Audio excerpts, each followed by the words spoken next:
আপনারা অলরেডি অবগত আছেন যে ১৯ তারিখে মহামান্য হাইকোর্ট একটি নির্দেশনা দিয়েছেন একটি রিটের প্রেক্ষিতে যে ৩ দিনের মধ্যে ব্যাটারি চালিত রিক্সা ঢাকা মহানগর এলাকায় বন্ধের জন্য। এর প্রেক্ষিতে আজকে সরকার পক্ষ তারা চেম্বার বিচারপতির কোর্টে আপিল আবেদন করেন। মাননীয় চেম্বার বিচারপতি আজকে হাইকোর্টের আদেশের উপর স্থিতাবস্থা বজায়ের জন্য নির্দেশনা দিয়েছেন এবং ১ মাসের মধ্যে হাইকোর্টের রুলটি নিষ্পত্তির জন্য নির্দেশনা দিয়েছেন। আদালতে যারা প্যাডেল চালিত রিক্সা মালিক ঐক্য সংগঠন তাদের পক্ষে সাবমিশন ছিল যে যারা ব্যাটারি চালিত রিক্সা চালাচ্ছে বিগত ৩ মাস ধরে আমরা দেখছি যে ঢাকার সড়কগুলোতে যত্রতত্র রিক্সা চলছে, এই রিক্সাগুলোর কোনো নিবন্ধন নেই, এই রিক্সাগুলোর কোনো ফিটনেস পরীক্ষা করা হয়নি এবং এই রিক্সার যারা চালক রয়েছেন তাদের কোনো লাইসেন্স নেওয়া হয়নি। এই প্রেক্ষাপটে আমরা আদালতকে বলেছি যে যেহেতু তাদের কোনো লাইসেন্স বা ফিটনেস নেই, তারা সড়কে চললে এটি সম্পূর্ণ অবৈধ এবং বেআইনি হবে।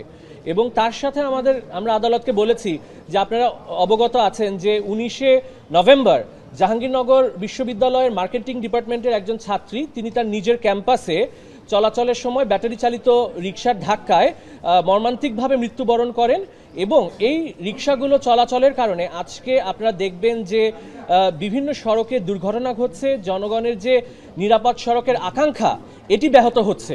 কারণ এই যে আমরা সরকার আজকে যে আমরা নিরাপদ সড়ক চাই, এই নিরাপদ সড়কের দাবিতে আপনারা দেখেছেন ঢাকাতে পুরো বাংলাদেশে অনেক আন্দোলন হয়েছে এবং এই আন্দোলনগুলোর আজকে ফলশ্রুতিতেই আমাদের আবেদন ছিল যে ঢাকা শহরে অবৈধ কোনো বাহন, যান্ত্রিক বাহন যাতে চলাচল করতে না পারে, এই মর্মে হাইকোর্টের আদেশটা যাতে বহাল রাখা হয়।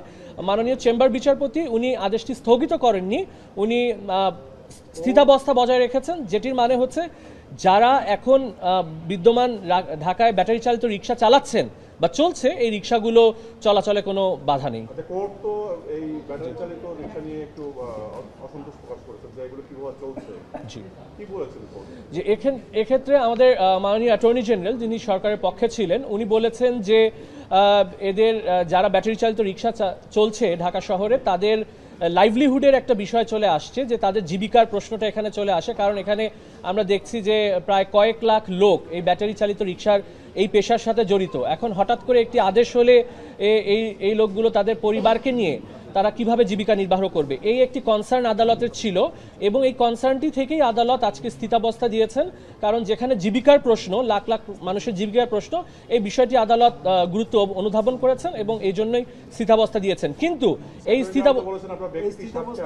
না, এটি কোনো এই রিটটি কোনো ব্যক্তি স্বার্থে করা হয়েছে, ব্যক্তি স্বার্থেই হয়েছে। এই রিটটি কিন্তু আমি একটু ক্লিয়ার করি আইনের বিষয়টা, যে এই রিটে যারা রিট আবেদন করে তারা নিজেরাই রিক্সা মালিক এবং তারা দুইটি সংগঠনের প্রতিনিধিত্ব করছে।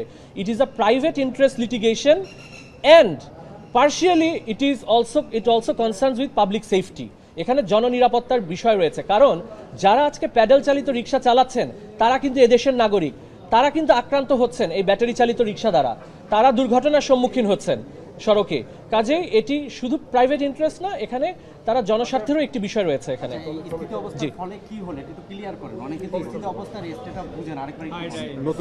স্থিতাবস্থা বজায় থাকার ফলে আজকে পর্যন্ত যেসব ব্যাটারি চালিত রিক্সা ঢাকা মহানগরীতে চলছে, এই রিক্সাগুলো চলতে কোনো আইনগত কোনো বিধিনিষেধ নেই।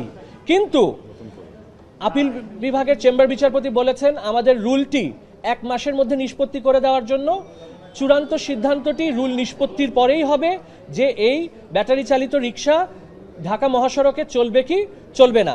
তাছাড়া মাননীয় অ্যাটর্নি জেনারেল আজকে আশ্বস্ত করেছেন যে উনি আগামী 1 মাসের মধ্যে এই ব্যাটারি চালিত রিক্সার বিষয়ে একটি নীতিমালা বা একটা ফ্রেমওয়ার্ক, লিগ্যাল ফ্রেমওয়ার্ক করা যায় কিনা এটা সরকারের সাথে আলোচনা করে দেখবেন এবং তারা যদি আইনের মধ্যে থেকে এই ব্যাটারি চালিত রিক্সা চলে আমাদের সেখানে কোনো আপত্তি থাকবে না। ধন্যবাদ।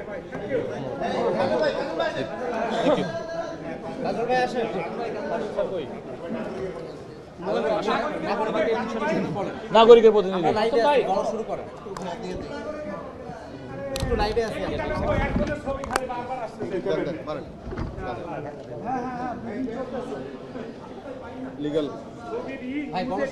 দেখুন, আমরা এই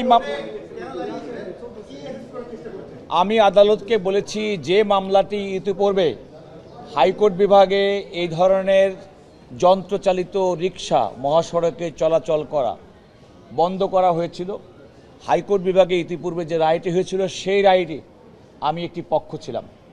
সে সময় তৎকালীন সিটি কর্পোরেশনের আইনজীবী হিসেবে আমি আইনি বিষয়টি যে রায়ের মধ্যে উল্লেখ করেছিলাম সেটি আজকে আদালতের সামনে মাননীয় চেম্বার বিচারপতির কাছে উল্লেখ করেছি।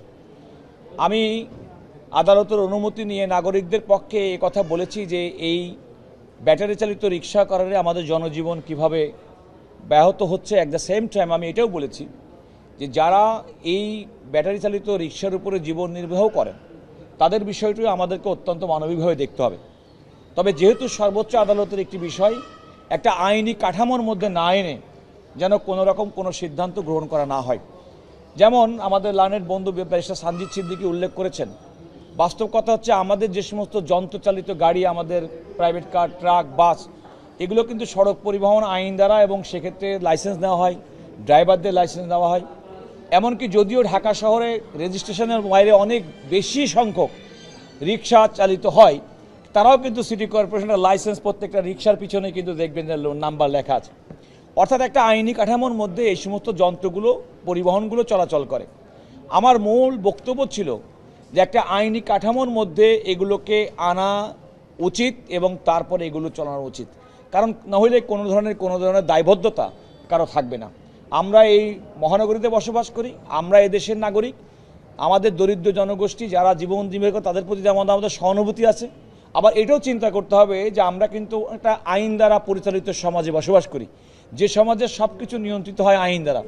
আপনি এখন লক্ষ্য করে দেখুন যারা রিক্সা চালায়, কষ্ট করে চালায়, তারা কিন্তু একটা আইনি কাঠামোর মধ্যে রিক্সাটা পরিচালনা করছেন, অন্যান্যরা করছেন। এমনকি সিটি কর্পোরেশনের বাইরের অনেক জায়গায় ঠেলা গাড়িরও কিন্তু একটা লাইসেন্স লাগে, অথচ এই ক্ষেত্রে কিন্তু এটি করা হয়নি।